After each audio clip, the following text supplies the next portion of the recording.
She had done nothing wrong, yet here she was, pulled over, searched, and humiliated on the side of the road.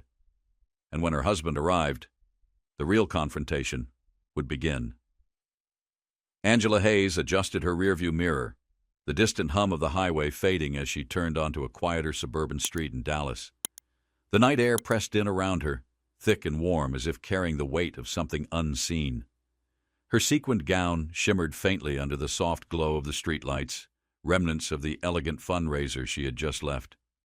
The event had been important, supporting a local community center that meant the world to her.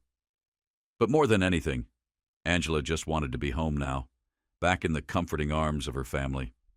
Her phone buzzed on the passenger seat. She glanced at the screen. Malcolm, her husband. The newly appointed police commissioner of Dallas County. A small smile touched her lips. "I'm almost there," she murmured, though she didn't pick up the call. No need. She'd see him soon. Then, red and blue lights. The harsh flicker of a police cruiser's sirens filled her rearview mirror, the colors staining the darkness with a sudden urgency. Angela frowned, confusion tightening her chest as she eased her car to the side of the road. Her mind raced. Had she missed a stop sign? Was she speeding? No, that wasn't it. She had been careful, focused. She had done nothing wrong. Rolling down her window, she inhaled deeply, steadying herself as the officer approached.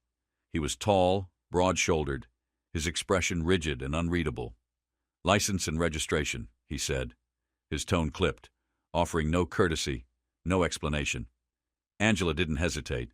She reached into her purse with deliberate slowness, just as Malcolm had taught her, before handing over her documents. "Good evening, officer," she said, keeping her voice calm. "May I ask why I was stopped?" The officer barely glanced at her license before his gaze returned to her, sharp and cold. "We received a report about a vehicle matching this description involved in suspicious activity," he stated, his words dropping like stones into the stillness of the night.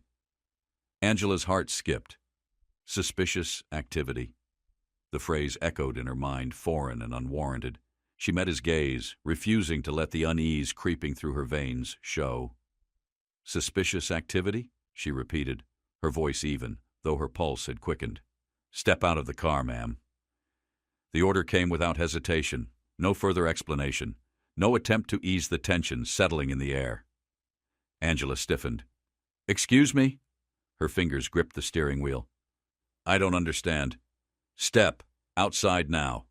The command sliced through the space between them, sharp and impatient. A second cruiser pulled up, headlights flooding the scene with a harsh white glare. Two more officers stepped out, their flashlights slicing through the darkness like interrogators. Angela swallowed the tightness in her throat, her hands trembling slightly as she unbuckled her seatbelt. She moved carefully, deliberately, keeping her hands visible just as Malcolm had always told her.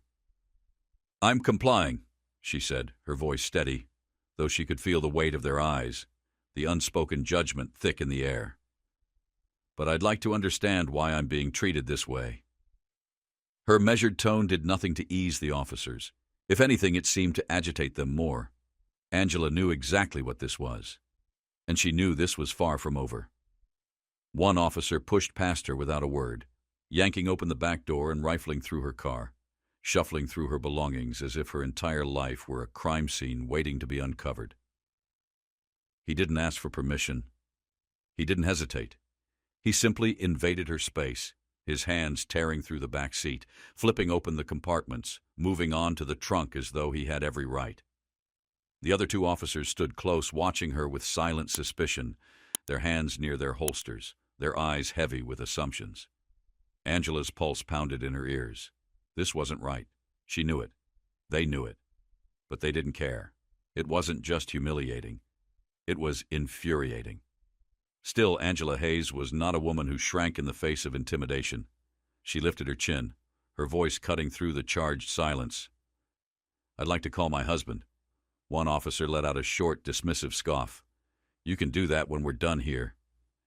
Her jaw tightened. Her hands curled into fists at her sides, but she forced herself to breathe, to hold back the sharp words forming in her throat.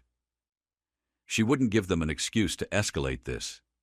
Instead, she sent up a silent prayer that someone, anyone, would intervene before this situation spiraled even further out of control. What she didn't know was that things were about to take a turn no one could have predicted. Angela stood by her car, the night air cool against her arms as she watched them tear through her things like scavengers searching for something, anything to justify their actions. The perfectly organized trunk that had held nothing but neatly stacked boxes of brochures and event materials from the fundraiser was now in disarray. They pulled out pamphlets, flipping through them as if expecting to find some hidden threat within the pages. One officer held up a stack. "What's all this for?" Angela's voice remained steady, though anger simmered beneath the surface. "I just left a fundraiser.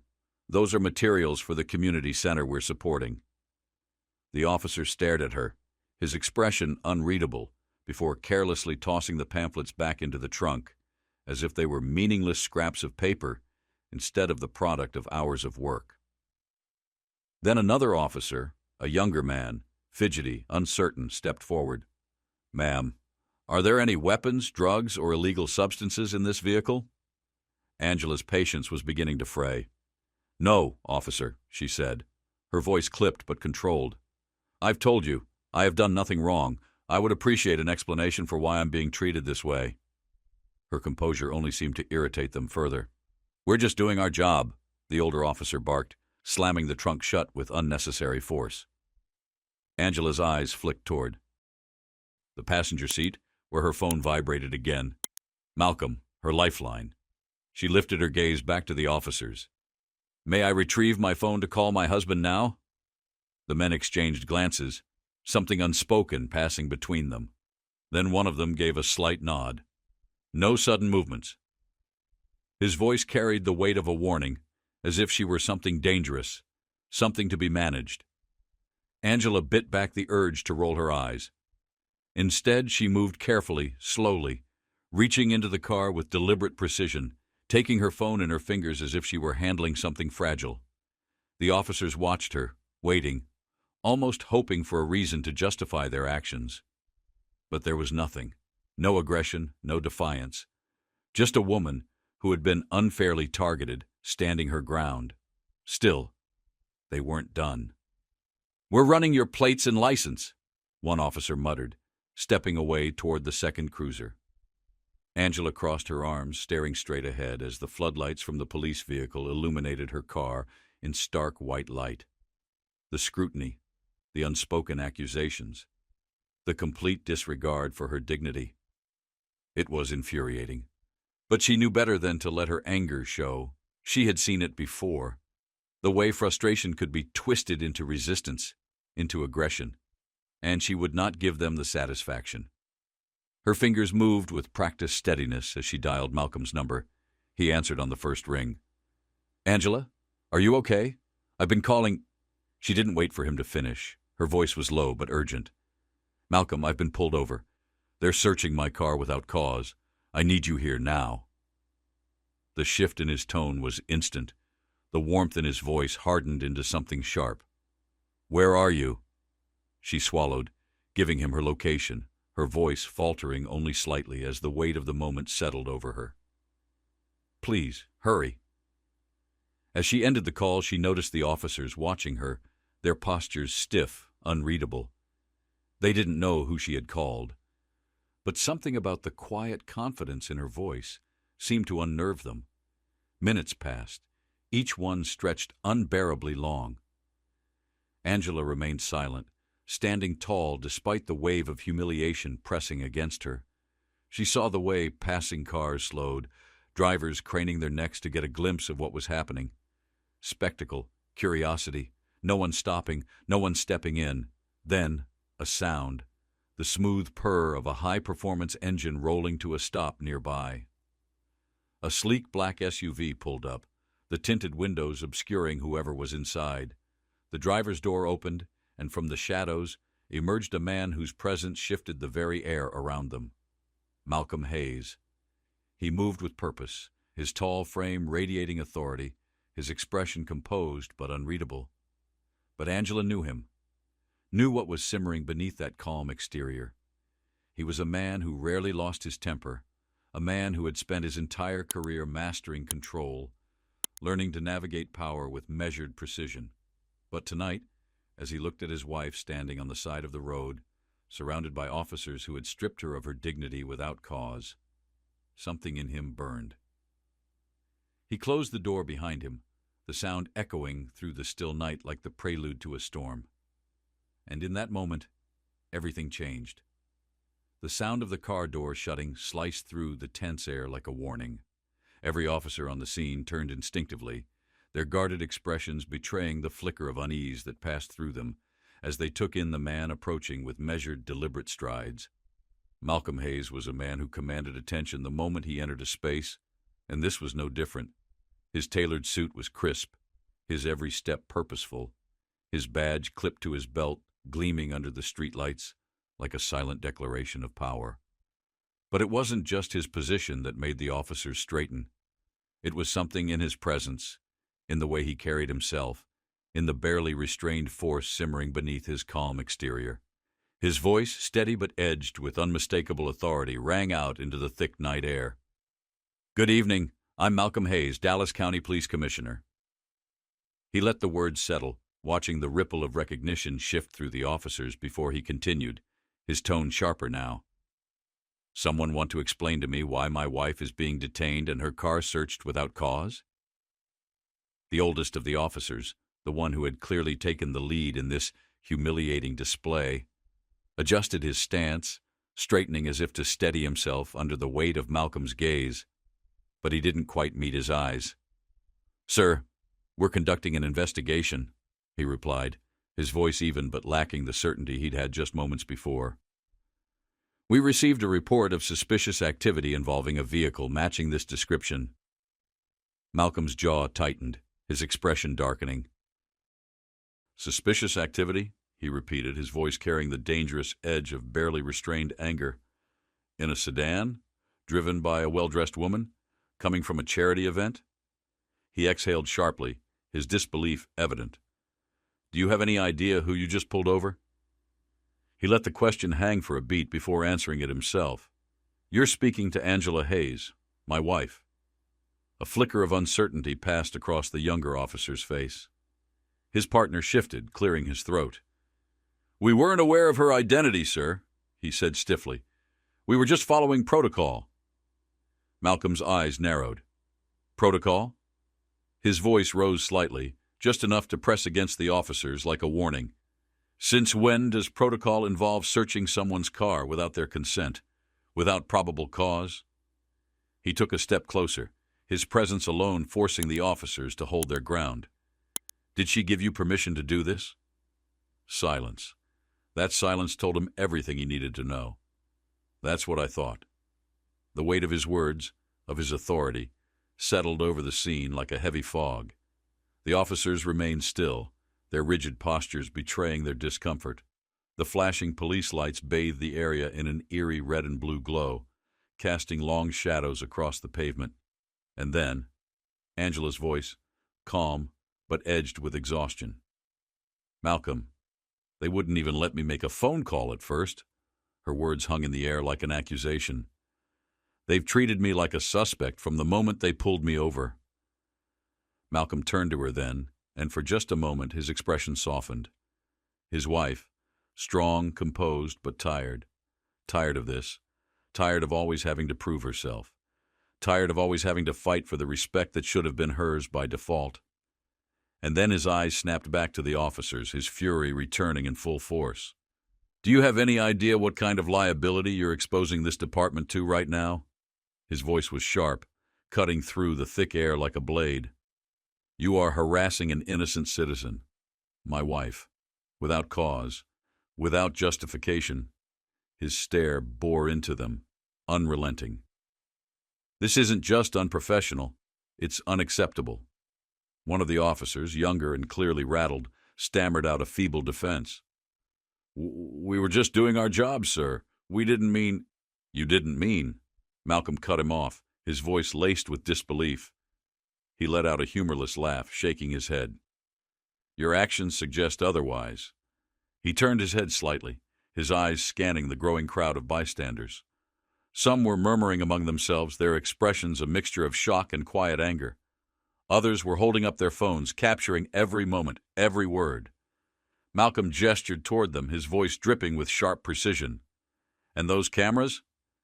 His gaze snapped back to the officers. They will make sure there's no spinning this later. He took another step forward, his presence suffocating, overwhelming. You're going to explain yourselves. Right here. Right now. The officers exchanged nervous glances, the unspoken tension between them thick enough to choke on. The older officer, still clinging to whatever authority he had left, straightened his shoulders, his voice measured but hesitant.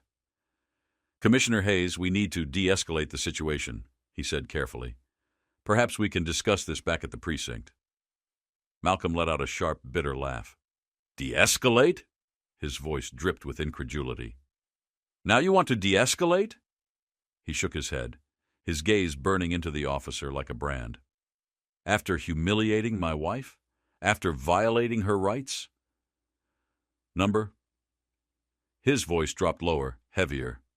We're going to address this right here in public, exactly where you created this mess.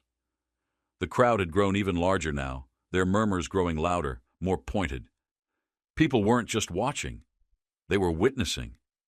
Angela remained still, standing tall despite the exhaustion in her eyes. The weight of this moment pressed down on her, but she refused to let it break her. Malcolm's patience was gone. His demand came without hesitation, without room for negotiation. Call your supervisor, now. The older officer hesitated for only a second before reaching for his radio, his expression reluctantly compliant. The faint crackle of the transmission filled the thick silence. And then they waited. The minutes dragged, heavy and suffocating, as the reality of the moment set in. Malcolm stood firm, unmoving. Angela remained quiet, but resolute.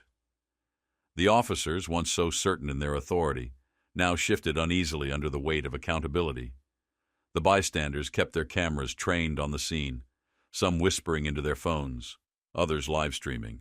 And then, just when it seemed the situation had reached its peak, sirens in the distance. Their supervisor was on the way, and what would happen next would push an already volatile situation to its breaking point. The rumbling hum of an approaching engine cut through the tension, and a black-and-white SUV rolled to a slow stop at the edge of the scene. The crowd parted slightly as the door swung open, and out stepped Lieutenant Charles Donovan. His uniform was crisp, his posture rigid, but his face told a different story. Annoyance flickered in his eyes, shadowed by something deeper, confusion, uncertainty. He took in the scene before him, the flashing lights reflecting off tense faces, the silent weight of onlookers with their phones raised, the unmistakable presence of Commissioner Malcolm Hayes, standing like a pillar of stone in the night. "What's going on here?" Donovan demanded, his sharp gaze sweeping over the officers before briefly glancing at Angela, just briefly, before settling on Malcolm. That was his first mistake. Malcolm's voice was even, but his words carried the weight of a storm waiting to break. "Lieutenant Donovan," he greeted, measured but firm. "Your officers pulled over my wife. They searched her vehicle without consent, without cause, and when questioned, failed to provide a single legitimate reason for their actions." He let the statement settle, watching the flicker of unease in Donovan's face. "I'm waiting for an explanation." A shadow of recognition crossed the lieutenant's face as his breath hitched. "Commissioner Hayes, I didn't realize."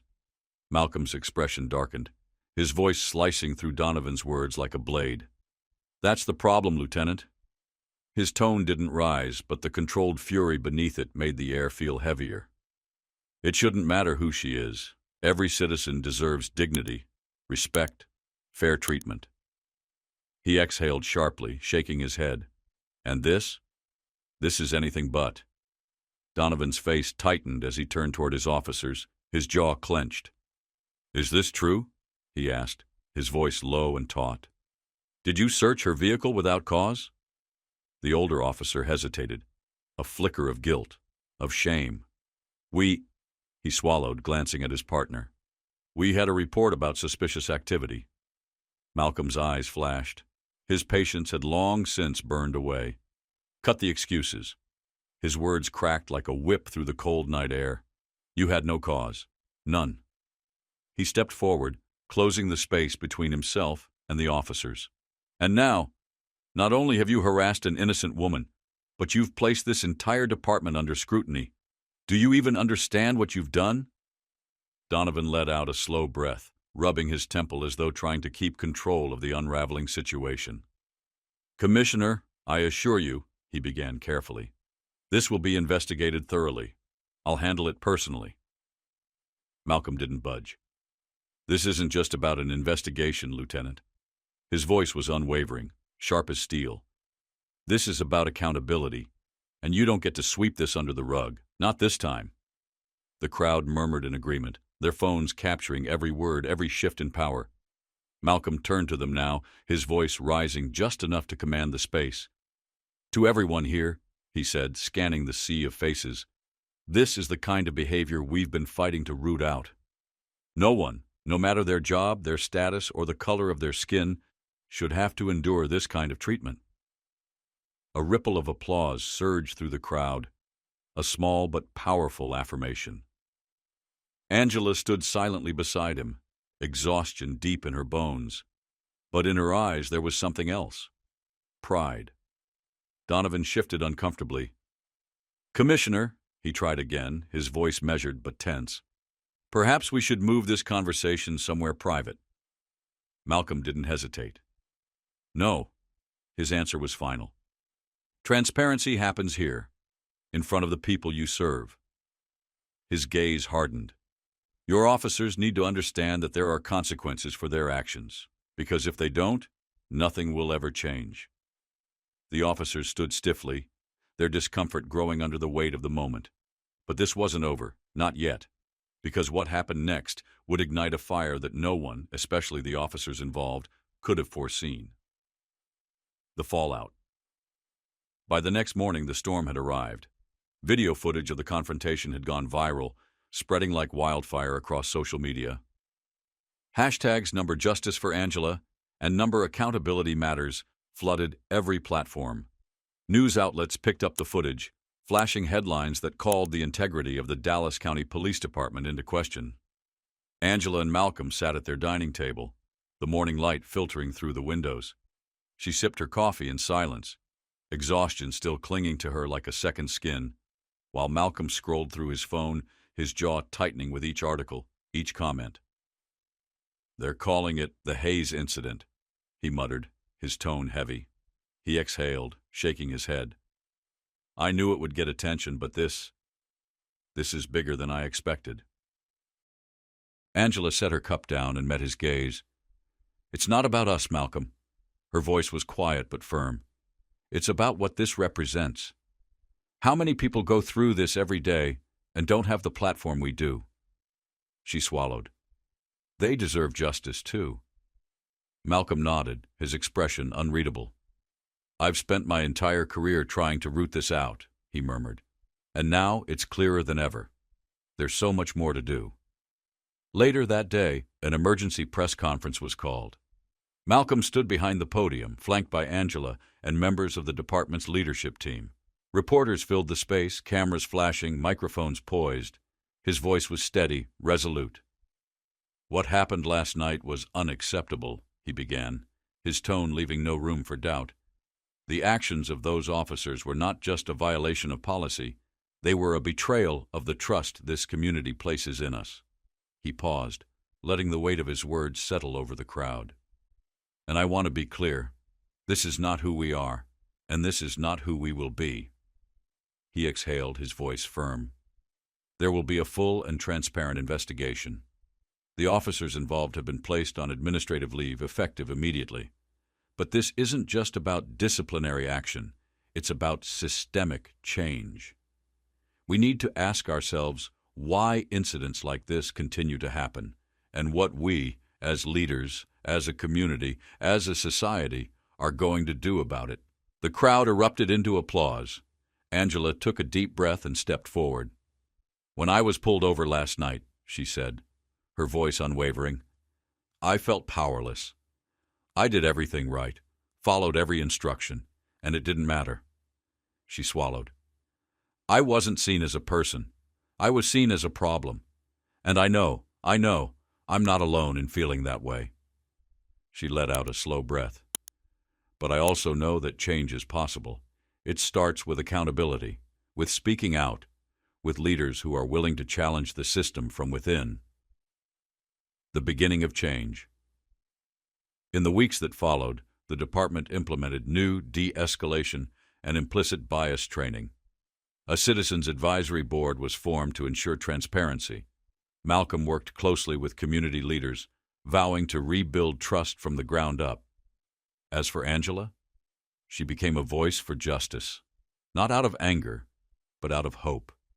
It's not just about what happened to me, she would say. It's about making sure it never happens to anyone else. And that, in the end, is what mattered most. Because real change doesn't come from silence. It comes from accountability, from courage, and from the unwavering belief that a better world isn't just possible, it's worth fighting for.